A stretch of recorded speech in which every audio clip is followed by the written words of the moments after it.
This is TWiT.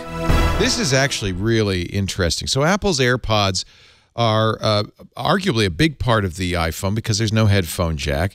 You can tap them to use Siri, but this is Google's version of this. Bluetooth Bluetooth earbuds that have a string.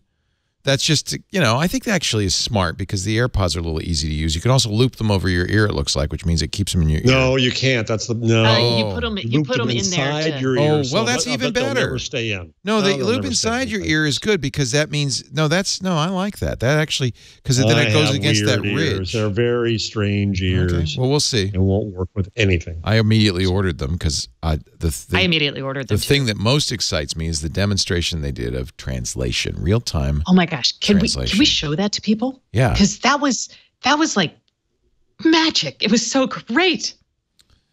Sorry, Karsten. Okay, maybe we can't. I'm Google. Let me just do the Google keynote and watch the Google 2 event. In 19 minutes, I bet you somewhere, this is the Verge's cut down of it, I bet you somewhere in the 19 minutes, we're going to find this translation. There's that lovely lady on stage, the Swedish lady. Yeah, the Swedish. He brings his Swedish friend. Designer. Here we go. Here we go. So do you have my audio? All right. But I got to turn it on. It's an incredible application of Google Translate powered by machine learning that's like having a personal translator by your side. Isabel is going to speak Swedish into her Pixel Buds, and I'll hear the English translation out of Pixel 2's front speakers. And then I'll respond in English, and she'll hear the Swedish translation in her Pixel Buds. So let me make this clear what's going to go on. Because it isn't immediately obvious the way it sounds on the recording. But she's got earbuds, so she's going to hear what he's saying in Swedish. We won't hear that part. And then when she speaks in Swedish, the phone will hear it and translate it into English, which he will hear. But it's not clear to hear the sound. So she's holding a Pixel 2, and she's got the Pixel earbuds in the. Well, I've done this with the phone itself. Yes, and you pass it back and forth, kind of. But this is much more natural, and look how fast it is. Hej Isabel, hur är läget? Helt okej, tack. Absolutely okay, thank you.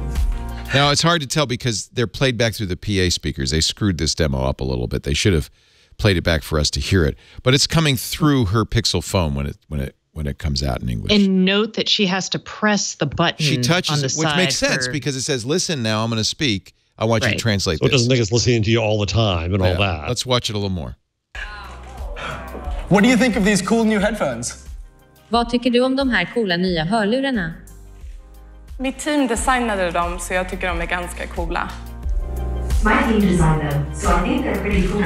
So that is I love Swedish. As close as you can get to UN Babelfish style. It's the Babelfish. It's UN style simultaneous translation. It's not quite simultaneous, but it's very, very quick. Enough so that you could have a conversation. Faster, in fact, than the phone translator, I think, by a little bit even. Right?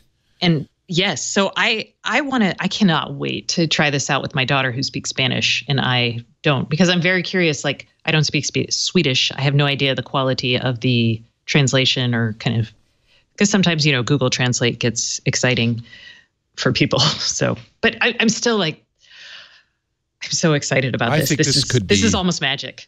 It could be magic. It really. I remember way back when at, pardon me for this, Davos, when Eric Schmidt and Marissa and what's his name, who used to be in charge of Android, demonstrated this the first time. And Schmidt said, this will bring world peace. Yeah. If only. That sounds like overstatement, and I don't think it's going to happen. Yeah. But it's a big deal. Translate Donald Trump to Kim Jong-un. Then okay. Yeah. Maybe if it could intercede a little bit and no, make you it fools, nice. Don't do this. Yeah. Please don't do that.